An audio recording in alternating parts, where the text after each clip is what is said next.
Hi everyone and welcome. Today I have SONOS 5 speaker and I'm going to show you how can you easily hard reset this speaker. Hard reset this speaker. At first we have to remove our power cable.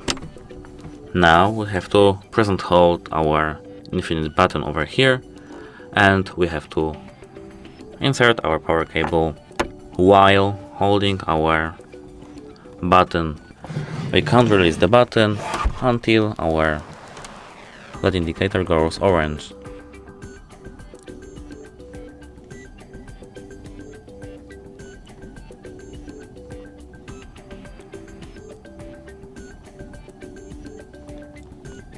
As you can see, it went orange.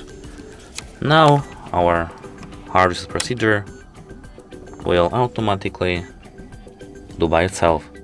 As you can see, now it's blinking green. And that's it. Hope it helps you. Goodbye.